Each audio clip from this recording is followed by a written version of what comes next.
क्रांतीचे गाते ही रणभेरी, जागृत करसी देशाला ही रणभेरी. रणभेरी चेतना, रणभेरी प्रेरणा, शौर्य रसाचा जागर करण्या देते ही घोषणा. ज्योत पेटवी स्वातंत्र्याची रणभेरी, जागृत करसी देशाला ही रणभेरी. कवन क्रांतीचे गाते ही रणभेरी, जागृत करसी देशाला ही रणभेरी. फक्त 2 मिनिटं लागली तुला बेवकूफ बनवण्यात आणि माझ्या जाळ्यात फसलास. ही सुपरिटेंडंटची मुलगी भाईजान, तिला तिला तिला तिला इथे का आणलंय? सगळ्यात आधी जा त्या मुलीला सुरक्षित सोडून यायचं. माफ करा सरदार, पण मला नाही वाटत की मी जे करतोय ते चुकीचं आहे.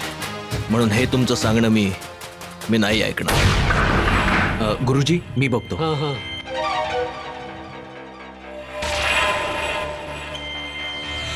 अरे गोपी, बनारसी तू इतका घाबरलेला का वाटतोयस? अरे ये आत ये, काय झालं? सांगतो. अरे सांगतो. एवढा घाबरलाय? गुरुजी प्रणाम. प्रणाम बनारसी. काय झालंय? खूप चिंतेत दिसतोयस. गुरुजी चिंता सोडा, पूर्ण चिंतांनीच घेरले. तिकडे अभय भैया. काय काय झालं अभयला? अभय भैयांना काय नाही झालं, ते एकदम ठीक आहेत. पण त्यांनी जे कांड केलंय ना, आता तर महादेवच मालक आहे. माझं तर डोकंच चक्रावले.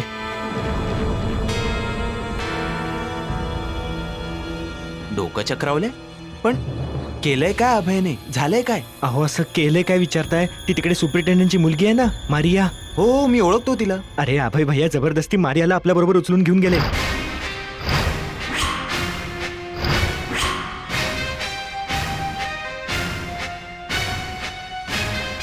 तू शुद्धीवर तर आहेस ना बनारसी? काय काय बडबडतोयस तू? अहो, मी खरोखर बडबडतोय, म्हणजे बिलकुल खरं सांगतोय. आम्हाला विश्वास नाही. रणभेरीची शपथ.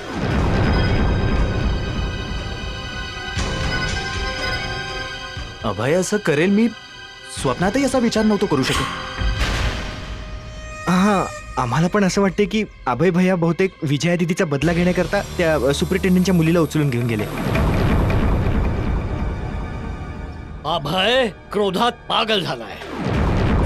हे काय बदला घ्यायची पद्धत झाली का? नाही नाही नाही नाही विश्वनाथजी, मी अभयला तुम्हा लोकांपेक्षा जास्त जाणतो. तो रागाच्या भरातही असं भलतं कृत्य करणाऱ्यांपैकी नाहीये. तो जे काही करतो त्यामागे एक ठोस कारण असतं, काही प्रबळ विचार असतो. आणि त्याने ही जी कृती केली आहे तर त्यामागे निश्चितच असं काही ठोस कारण असणार आहे. आता कारण काहीही असेल ते नंतरच कळणार. पण कधी हा विचार केलाय का की याचा असर सुपरिटेंडंटवर काय होईल? तो मारियाला शोधण्याकरता शहरात हाहाकार माजवेल. परमेश्वरालाच माहित त्याचे पोलीस आता काय करतील.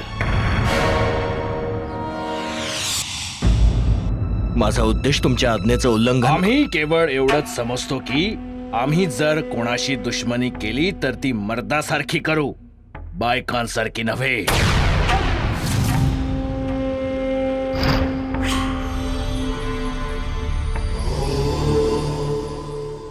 लक्षात ठेव, मर्दासारखी करू दुश्मनी.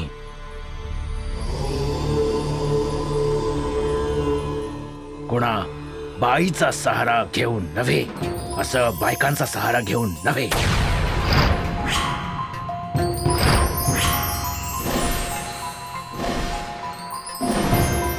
महाभारताची कथा तर तुम्हाला माहिती असेलच सरदार. अर्जुनाने भीष्माला जेव्हा बाणांच्या शय्येवर झोपवलं होतं तेव्हा कोणाची सहायता घेतली होती? एका स्त्रीची. आणि त्याला ही नीती शिकवणारे कोण होते? स्वयं धर्माचे अवतार भगवान कृष्ण.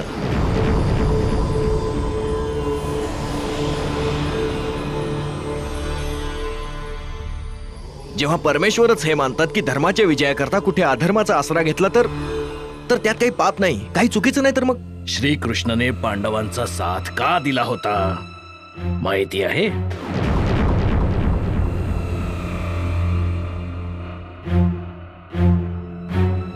कौरव चुकीचे होते.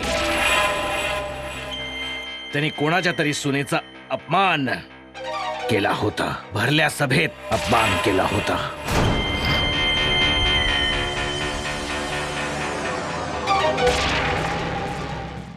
स्त्री जातीचा अपमान, आणि तशीच चूक तू करत आहेस. एका स्त्रीचा अपमान. आणि हे आम्हाला सहन करण्यापलीकडचे आहे.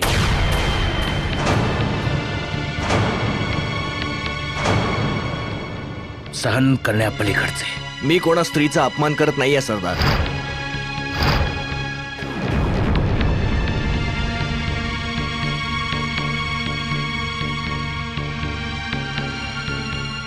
मी फक्त सुप्रिटेंडंटला धडा शिकवतोय. त्याचे इरादे चूक होते पण माझे नाहीत, आणि हे तुम्ही चांगल्या प्रकारे जाणता. मला मारियाशी काही देणं घेणं नाहीये सरदार. माझी दुश्मन मारिया नाही, तिचा बाप आहे.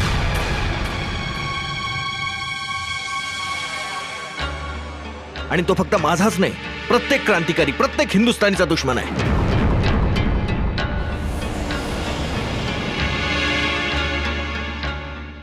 जनतेबरोबर त्याने जे काही केलं, जे काय त्याने विजयाबरोबर केलं, ते आम्ही कसं विसरू शकतो सरदार?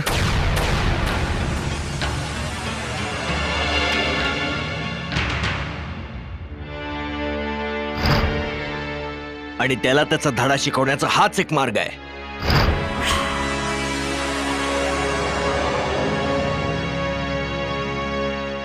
आणि याच करता मारिया इथून कुठे नाही जाणार.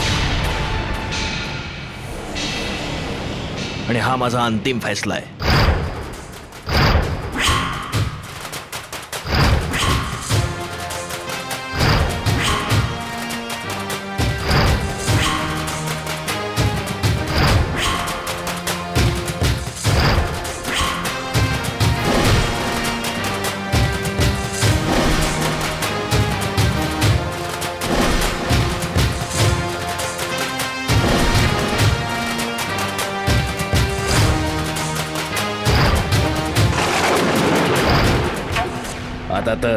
आता या अड्ड्यावरचे अंतिम फैसले तू घ्यायला लागला आहेस. म्हणजे आमची तर हैसियतच समाप्त झाली. आणि आम्ही हे समजत होतो की आम्ही तुम्हा सगळ्यांचे सरदारच नव्हे, बाप आहोत.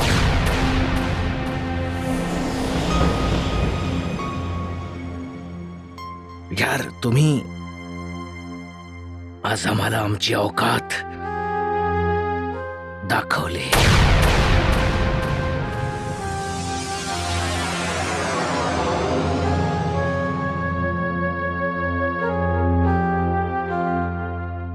सरदार, पुन्हा तुम्ही मला चुकीचं समजताय ना.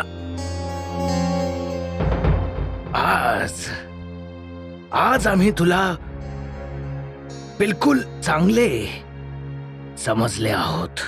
बिलकुल खरं.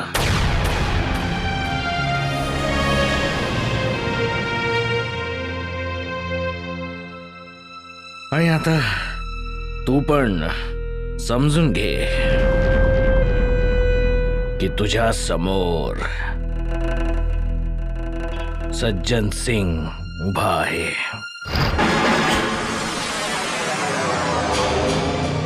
आणि तो सज्जन सिंग जो क्रांतीचा यज्ञ मर्दासारखा लढला आहे. मर्दासारखा. आणि पुढेही मर्दासारखे लढणार, मर्दासारखे.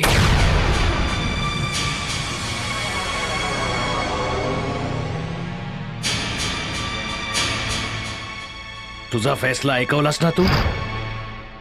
आता आमचा फैसला ऐक.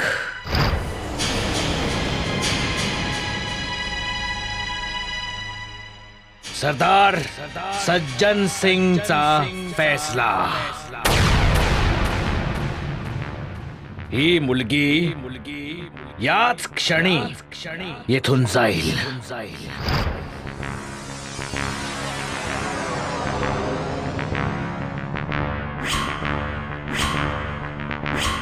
इथून जाईल आणि हिला इथून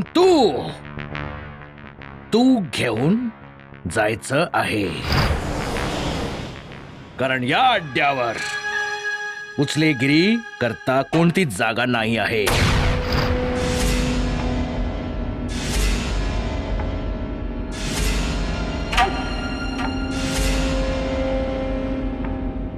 ना होती, ना आहे, नाही कधी असणार. बिंबवून घे.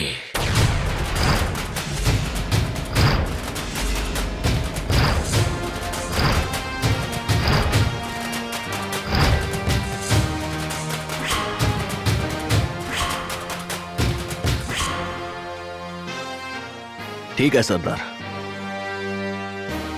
जशी तुमची इच्छा.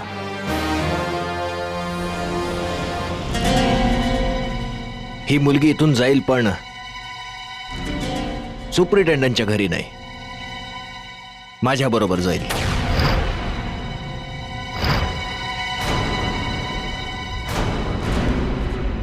आणि माझ्या या निर्णयाला कोणी नाही बदलू शकत, कोणी नाही. आझादीची लढाई तुम्ही पण लढत आहात आणि मी पण आजपासून आपले मार्ग वेगळे आहेत. जरी आपला उद्देश एक आहे, पण आपले विचार, आपल्या नीती वेगळे आहेत.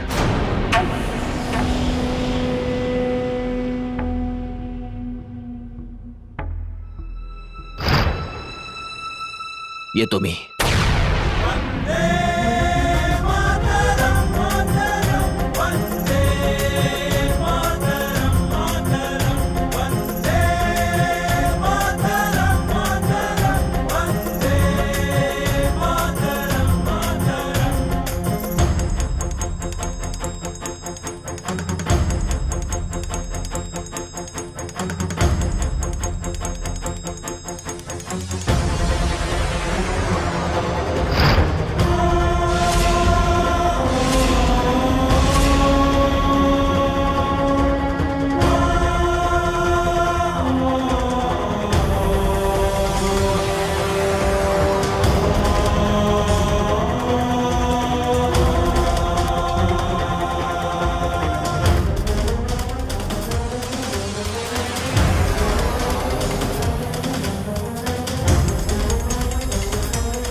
सरदार, सरदार, अभय भाई जात आहेत.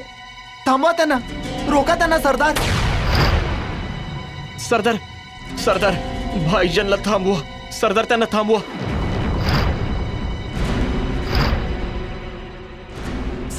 भाईजान थांबा, भाईजान थांबा, भाईजान नका जाऊ. भाईजान, भाईजान थांबा. सरदार त्यांना सरदार थांबवा. काहीतरी सांगा तुम्ही. सरदार तुम्हाला सरदार, खुदाचा थांबवा वाचताय. त्यांना. सरदार थांबवा त्यांना.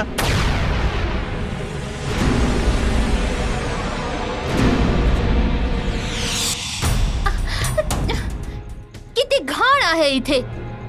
No fan, no bed. मी इथे कशी राहीन? मला माझ्या घरी जायचं आहे.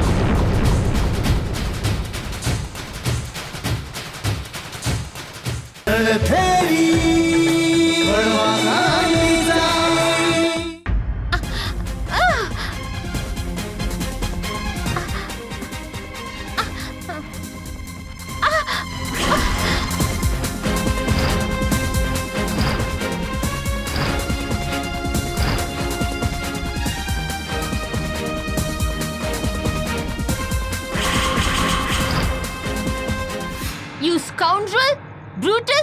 जंगली जानवर? मला या निर्जन जागी का आणलंस? तुला करायचंय काय? जीवानिशी मारायचंय तुला, आणि तेच करेन. आणि एक गोष्ट कान उघडे ठेवून ऐक, जेवढं कमी बोलशील तेवढं जास्त जगशील. आणि जोपर्यंत इथे आहेस इथेच राहशील. इथे हालचाल करायची कोशिश पण नको करूस. व्हॉट? मी इथे नाही राहणार. किती घाण आहे इथे. नो फॅन, नो बेड, आणि मी इथे कशाला राहू? मला माझ्या घरी जायचं आहे.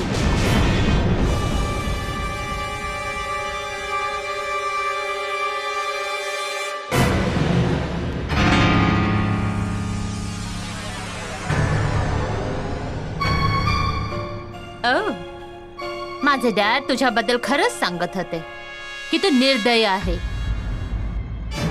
जंगली आहेस. प्रत्येक सज्जन माणूस तुझा दुश्मन आहे. ह्युमॅनिटी तर नाहीच आहे तुझ्यात, जंगली जानवर.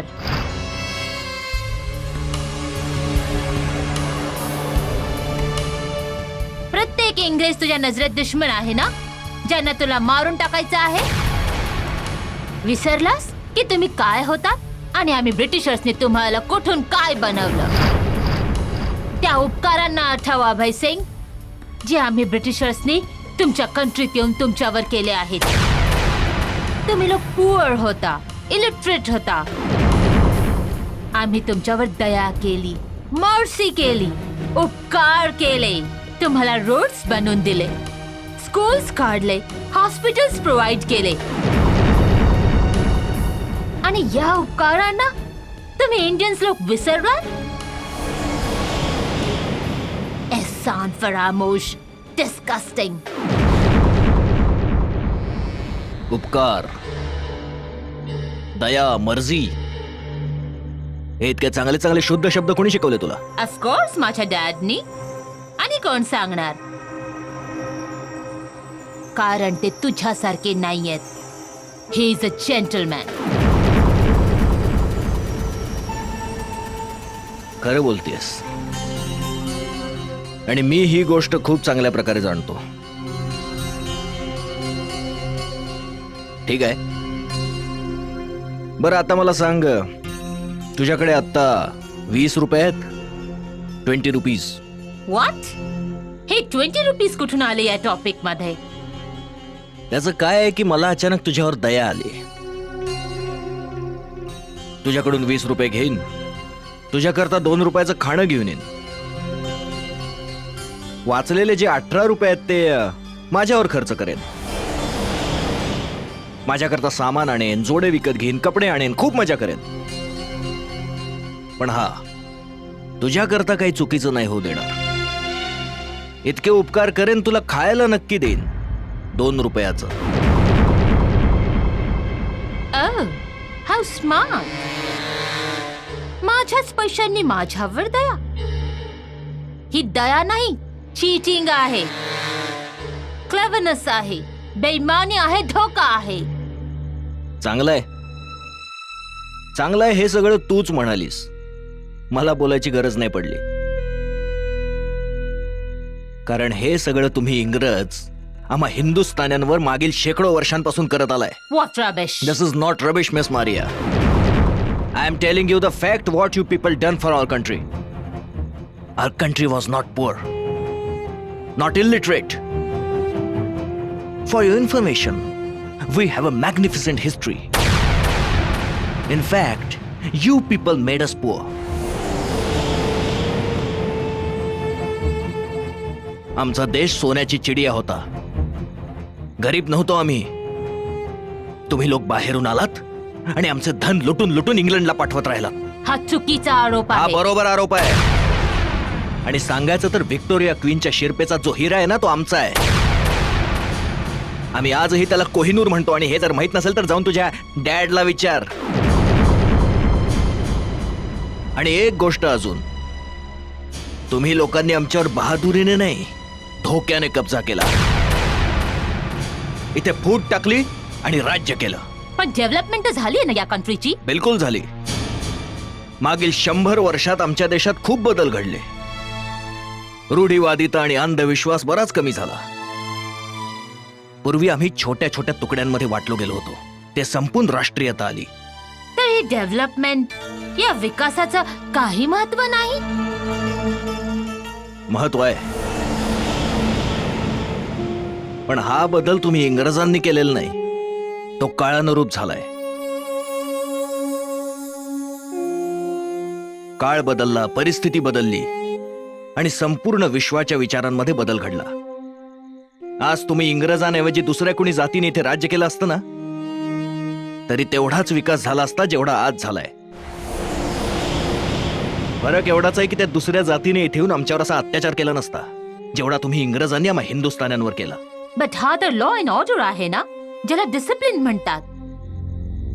And rules and regulations follow करणं पण जरुरी आहे. हो, जरुरी आहे, पण हा स्ट्रिक्टनेस म्हणजे कठोरपणा आणि क्रूरतेमध्ये खूप फरक असतो. तुम्ही आम्हा हिंदुस्थान्यांवर जे लादत आहात ते डिसिप्लिन नाही, अत्याचार आहे. आणि याच बरोबर हे पण समजून घे की मागील 100 वर्षात जो आमच्यात बदल घडलाय याचं कारण हे पण आहे की आम्ही लोकांनी आधी ज्या चुका केल्या त्या समजून त्यात सुधारणा पण केल्या. पण हा अवेअरनेस कुणाकडून आलाय? आम्हा ब्रिटिशर्स बरोबर राहूनच आलाय ना. आम्ही तुम्हाला रस्ते दिले, रेल दिली, टेलिफोन दिला. आमच्याच देशात राहून आमच्या पैशांची लूट करून आमच्याकरता रस्ते बनवणं, हॉस्पिटल उभारणं हे काही उपकार नाही केले. त्या बदल्यात तुम्ही लोकांनी आम्हाला गुलाम केलं. आता हे बरोबर की चूक ही गोष्ट तुला त्या दिवशी कळेल ज्या दिवशी तू आपल्या बापासारखा विचार करायचं सोडून देशील.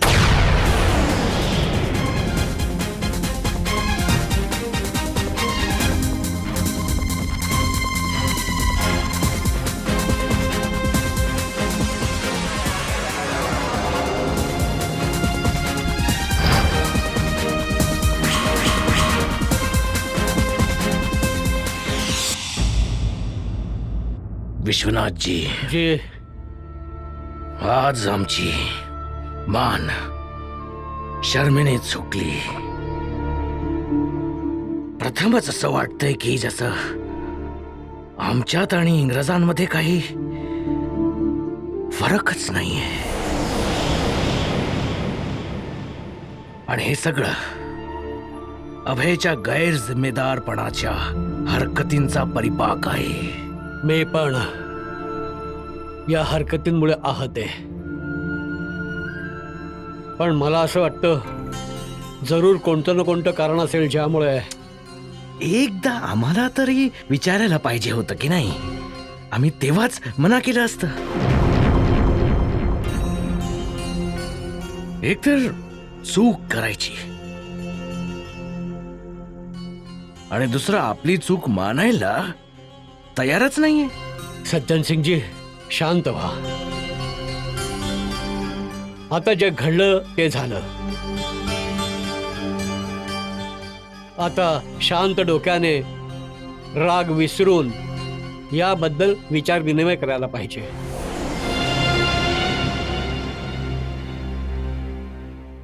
मला असं वाटतंय की जरूर काही ना काही कारण असेल ज्यामुळे अभयला विचार करायला, सांगायला, परामर्श घ्यायला वेळच मिळाला नसेल.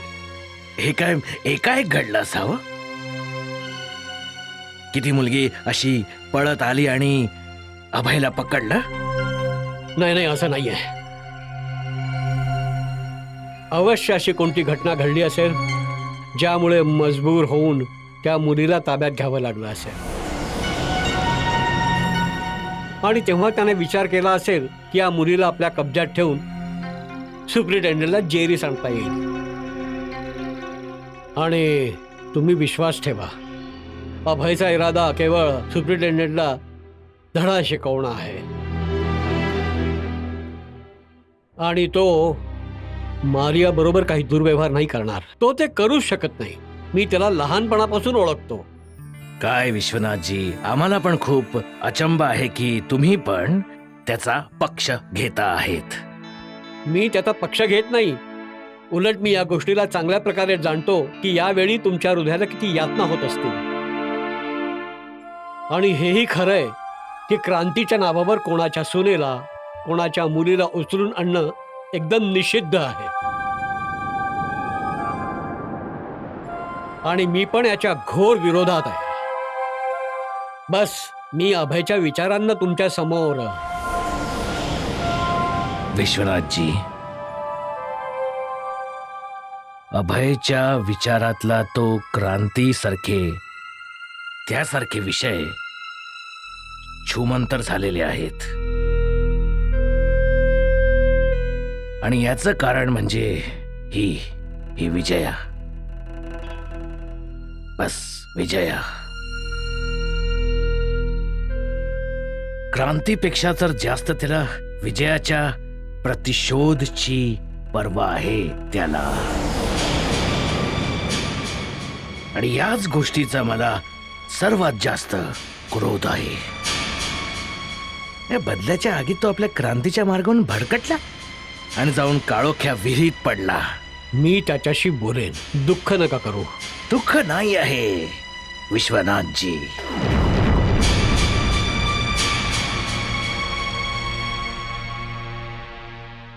दुःख तर आपल्या लोकांकरता केले जाते. त्याच्या ह्या कृतीनंतर मी त्याच्याशी सगळी नाती गोती सगळं तोडून टाकलंय. कधी तोंडही नाही बघणार त्याचं, कधीच नाही.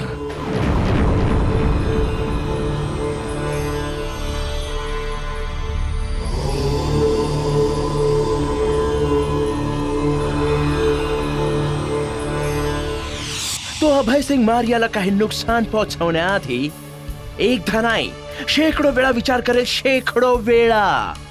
मारिया खूप लवकर तुमच्या समोर असेल.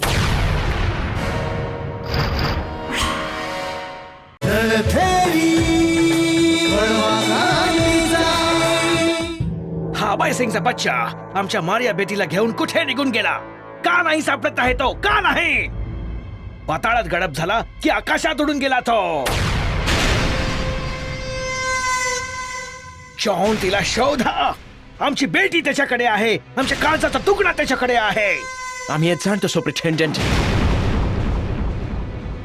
आणि आम्ही आमचा सगळा पोलीस फोर्स त्या अभय सिंगच्या मागावर लावलाय.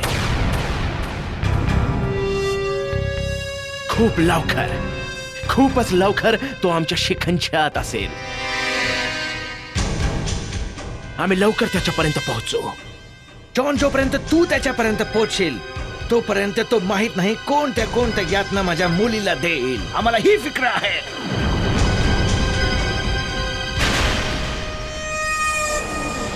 सर, मारियाला यातना देणं इतकं सोपं नाहीये. जेवढा मी मारिया मॅम बद्दल ऐकलेला आहे त्या विटेचा जबाब दगडाने देणं जाणतात. Don't worry sir. आम्हाला माहिती आहे ती विटाचा जबाब दगडाने देऊ शकते. पण तू हे जाणत नाहीस की आमची नाजूक बेटी जर अभय सिंग सारख्या खडकाशी टक्कर देईल तर तुटून विखरून जाईल आमची बेटी. सुपरिटेंडेंट, तुम्ही बिलकुल बेफिक्र रहा. धीर ठेवा, पेशन्स ठेवा, संयम ठेवा. काही होणार नाही. कसा धीर ठेवणार? कसा संयम ठेवणार? कसा पेशन्स ठेवणार? आम्ही हे कसं विसरू की आमची बेटी त्या दरोडेखोराच्या कब्जात आहे जो कोणाचाही कत्तल करायला मागे पुढे बघत नाही. Superintendent, calm down. मारियाला काही पण होणार नाही. तो अभय सिंग मारियाला नुकसान पोहोचवण्याआधी एकदा नाही शेकडो वेळा विचार करेल. शेकडो वेळा. कारण त्याला माहितीये मारिया ब्रिटिश सुपरिटेंडेंटची एक खुलती प्यारी बेटी आहे. आणि आम्ही तुम्हाला प्रॉमिस करतो की मारिया खूप खूप लवकरच तुमच्या समोर असेल.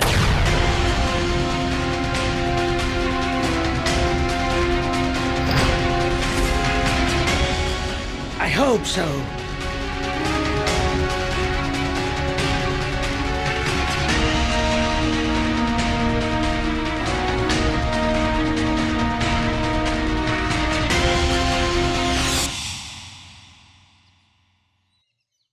सुप्रिटेंडेंटच्या मुलीला उचलून अभय सिंगने चांगलं नाही केलं.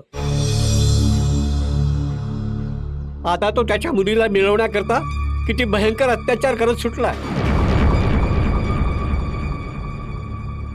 कोणतंही असं घर नाही, असा माणूस नाही सुटला ज्यावर अत्याचार नसेल झाला.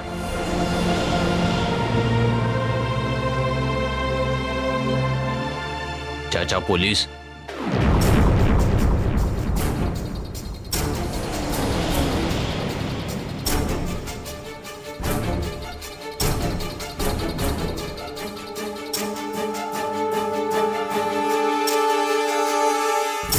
ए म्हाताऱ्या, तू सांगशील का हा अभय कुठं सापडेल?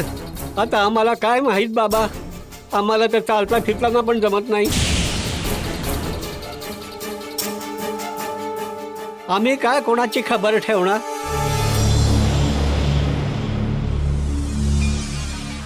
आणि तू रे? माझे पण तसेच झाले चिपाई दादा. अरे हा लाशे तर जगतो कशाला? अरे कशाला वैतागत आहात हवालदार बाबू?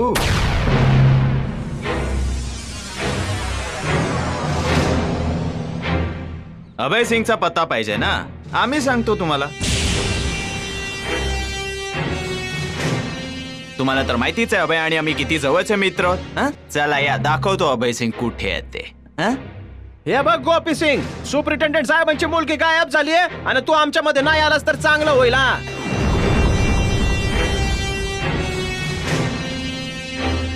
अरे तुमच्या सुप्रिटेंडेंटची मुलगी काय गायब झाली, ते तर मासळीसारखे तडफडायला लागलेत. हं? आधी जाऊन विचारा त्याला की तुमच्या इंग्रज सरकारमुळे आमच्या किती मुली सुना गायब झाल्या आहेत याची काहीतरी तमातरी आहे त्याला.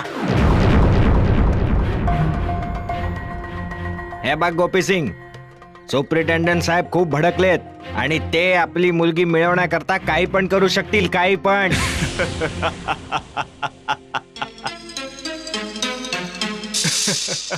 ते काय पण करू शकतील आणि आम्ही हातावर हात ठेवून बसून राहू. हा? असं वाटतं तुम्हाला?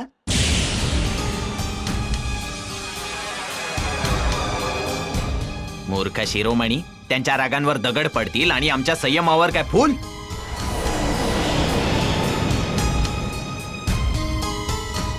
विटेचा जबाब दगडाने कसा द्यायचा हे आम्हाला चांगल्या प्रकारे माहिती आहे. हं? आणि तुम्ही काय समजता या कमजोर बांधवांवर जोर दाखवून तुम्ही मोठे मर्द झालात का? हं? जर असली मर्द असाल तर आम्हाला शिवून दाखवा. भोले बाबाची शपथ, हात उपटून फेकून नाही दिला ना तर आमचं नाव पण गोपी सिंग नाही. हं? तुमच्या अंगात हिंदुस्थानी रक्त वाहतंय म्हणून तुम्हाला खूप शांतीपूर्वक समजावत आहोत. चुपचाप निघून जा. आणि परत जर तुम्ही असा जोर या कमजोर बंधूंना दाखवलात तर भारत मातेची शपथ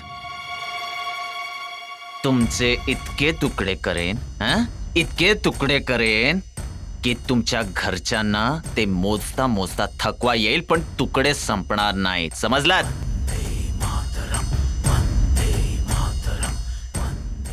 चला चला निघा इथून. हल.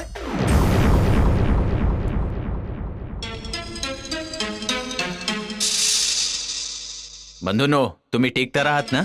हा गोपी भैया, आम्ही सगळे ठीक आहोत भैया. पण अभय सिंगने सुप्रिटेंडेंटच्या मुलीला उचलून चांगलं नाही केलं, त्यामुळे शहरात हाहाकार माजलाय.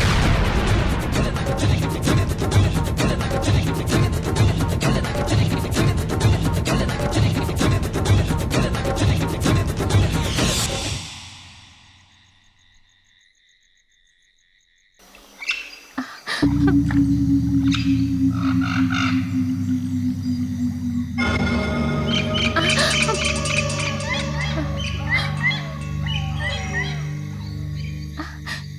टेरिबल प्लेस आहे ही. आणि तो नराधम रेसिस्ट मला एकटीला सोडून गेलाय.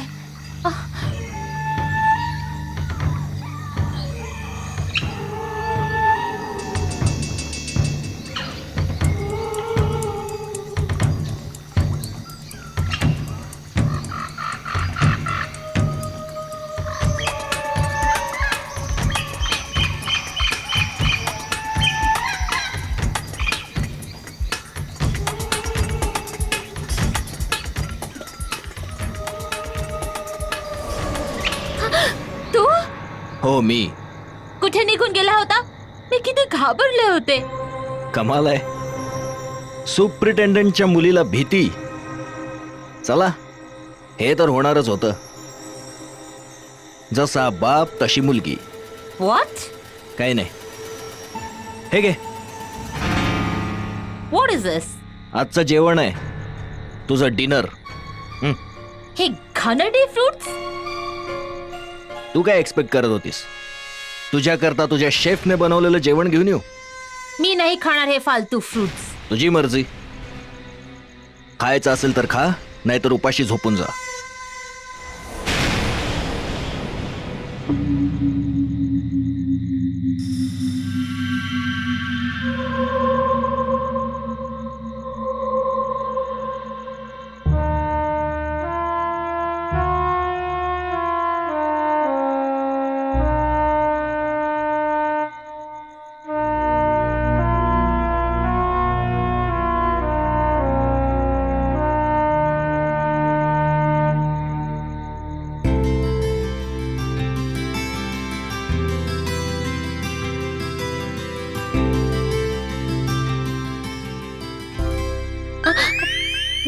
मी तर बस बघत होते.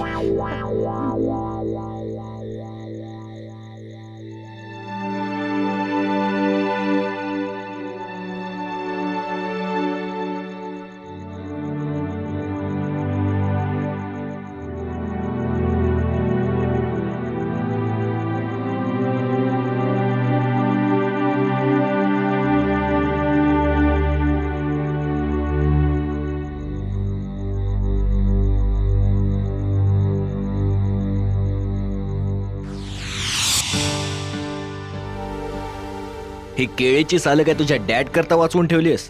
तर मग काय तुमच्या इकडे हे पण खाऊन टाकतात? नाही, खात तर नाहीत, पण जास्त वटवट केलीस तर आज तुला ही पण खाऊ घालेन. रणभेरी वळवागांचा. जेव्हा मी चुकत होतो तेव्हा अभयने आधार देऊन मला मार्ग दाखवला होता. आता माझं कर्तव्य आहे की मी त्याला आधार देईन. गोपी सिंग, भाईजानना कोणी काही समजवायची गरज नाही. तू हे जाणतोस की ते स्वतः खूप समजूतदार आणि दूरदर्शी आहेत. यासाठीच थोडा भरोसा ठेव गोपी सिंग, कारण आपल्याला माहिती आहे त्यांच्या या पावलामागे कुठलं ना कुठलं तरी रहस्य असणार, खूप मोठं रहस्य, जे आज नाही तर उद्या आपल्या समोर नक्कीच येईल. हो हबीब, मला ही पूर्ण खात्री आहे की अभय असं कोणतंही पाऊल उचलणार नाही जे चुकीचं असेल. अरे पण हे सत्य जोपर्यंत समोर येत नाही तोपर्यंत ज्याला पण या घटनेबद्दल माहिती आहे तो प्रत्येक माणूस अभयबद्दल उलटी सुलटी विधानं करतोय. आणि हीच गोष्ट मला खटकते. अरे ज्याला आपला दोस्त, आपला भाऊ, अगदी सगळं काही मानलंय, जर लोक त्याच्याबद्दल असं बोलत असतील तर ते मला सहन नाही होणार. मला पण नाही, कारण भाई आमच्या सगळ्यांचे आदर्श आहेत आणि नेहमी राहणार आहेत. मग कितीही त्यांच्यावर बोटं उठू द्यात, पण विचार हा करायचा की त्यावेळी आहेत कुठे. काही खबर पण नाहीये त्यांची. तुला माहितीये ना, हे इंग्रजी पोलीस अभय आणि मारियाच्या मागे कुत्र्यासारखे लागले. आणि अभय ही गोष्ट खूप चांगल्या प्रकारे जाणतो आणि म्हणूनच त्याने असं कोणतं तरी ठिकाण शोधलं असेल जिथे कोणीही पोहोचू शकत नाही. आणि तो दुष्ट सुप्रिटेंडेंट अभयचा राग निर्दोष जनतेवर काढतोय. हे बघ हबीब, आपल्याला कसंही करून अभयशी बोलणं करावंच लागेल. हा गोपी सिंग, ते तर आम्ही पण जाणतो. पण बघ, भाईजानला शोधून काढणं या फिरंग्यांकरता हवेला मुठ्ठीत कैद करण्यासारखं आहे. त्यांच्याकडून हे कधीच नाही होणार. आणि मग तुला तर माहितीच आहे, असफलता हा शब्द भाईजानच्या पुस्तकातच नाहीये. आणि आता हा सुप्रिटेंडंट कितीही आदळापट करू दे, भाईजान तेच करणार जे त्यांनी ठरवलेलं आहे. हबीब, ते मलाही माहितीये. तो तेच करतो जे त्याने ठरवलं असतं. पण कमीत कमी आम्हाला तर सांगू शकतो. अरे, आपण त्याचे दोस्त आहोत, दुश्मन थोडीच आहोत. मदतच करणार ना त्याची. गोपी सिंग, यावेळी तर भाईजानला स्वतः दोस्त आणि दुश्मनांची तलाश आहे.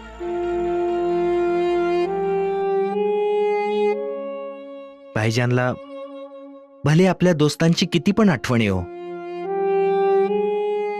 पण त्यांना आपल्या दुश्मनांची तीळ मात्र पण पर्वा नाही आहे. तीळ मात्र पण. आणि मग आम्हाला पूर्ण विश्वास आहे की भाईजान जिथे कुठे असतील ते फक्त आपल्या उद्देशाचाच विचार करत असतील. फक्त उद्देशाचाच.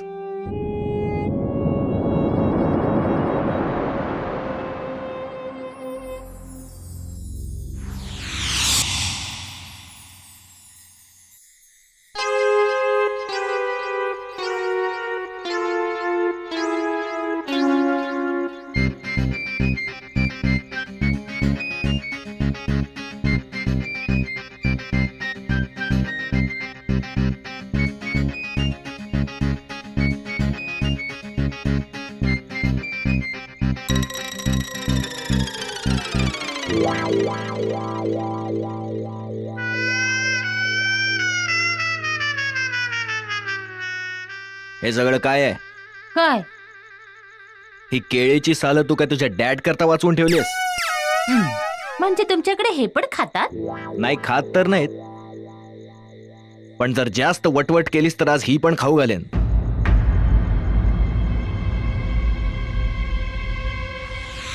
एक दोन दिवसात तुला सवय होऊन जाईल इथं राहण्याची, इथं झोपण्याची. असं वाटतंय झोपलाय. हीच संधी आहे, इथून निघायला हवं.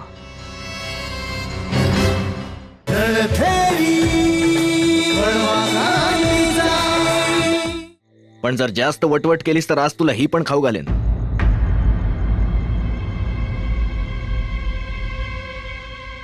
हे बघ, तू हद्द ओलांडतोयस. पुन्हा बोलली. बस आता चुपचाप उठ आणि हे सगळं उचल आणि आत्ताच्या आत्ता ही जागा स्वच्छ कर. Very funny. काय मी तुझी सर्वंट आहे? अजून तरी नाही, पण काय माहित लवकरच असा दिवस येईल की जिथे तुम्ही इंग्रज आम्हा हिंदुस्थान्यांचे सर्वंट बना. तर हे चांगलंच आहे की तू आत्ताच प्रॅक्टिस कर. Shut up. आपली पातळी नको सोडू. आम्ही सर्वंट नाही, तुमचे रूलर आहोत आणि ऑलवेज राहू. तूर्त तरी तू एक कैदी आहेस आणि इंग्रज सरकारचा हा नियम आहे की कैद्यांकडून कठोर मेहनत करून घ्यायची. असं वाटतं तुझ्या डॅडने तुला हे नाही सांगितलं. आता चुपचाप उठायचं आणि ही सगळी जागा साफ करायची, नाहीतर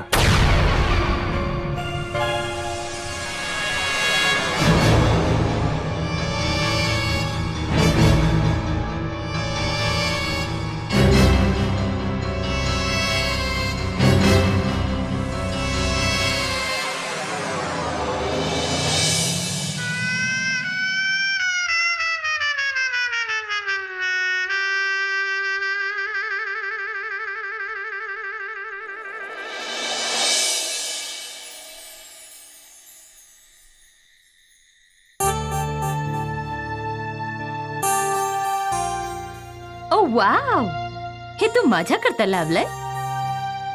थँक्यू. चला, तुझ्यात इतका तरी पाहुणचार आहे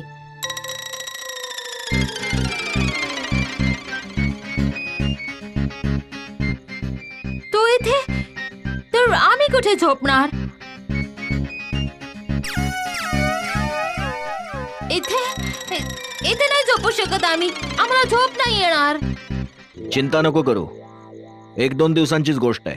1-2 दिवस म्हणजे तू आम्हाला 1-2 दिवसात सोडून देशील? नाही,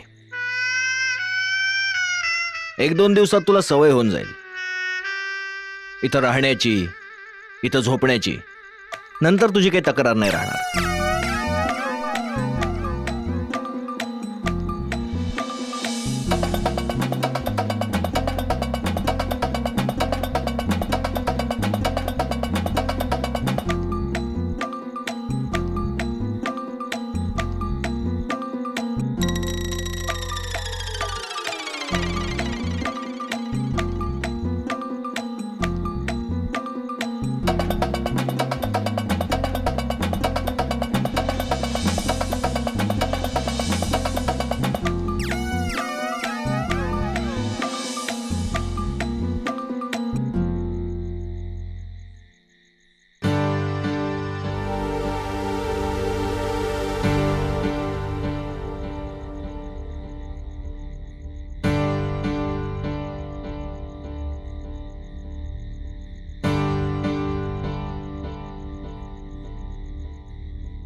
असं वाटतंय झोपलाय.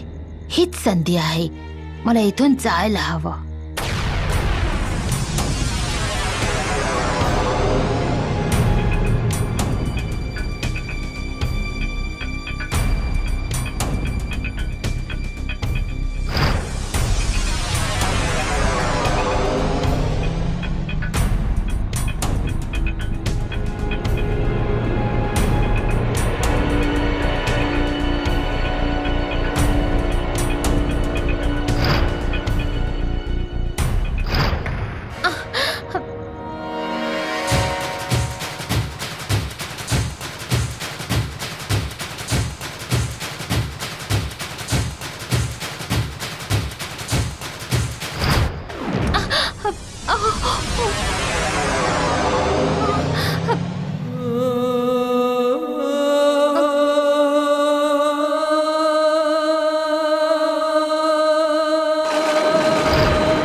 तुम्ही एक काम करा, काही लोकांना एकत्र करून त्यांना अत्यंत निर्दयतेने मारून टाका. Shoot them. 5-6 लोक मरतील तर ते बघून दुसऱ्या लोकांच्या मनात मरणाची भीती पैदा होईल आणि तेव्हा ते आपल्याला अभयसिंगाबद्दल सांगतील आणि आम्ही मारियापर्यंत पोहोचू.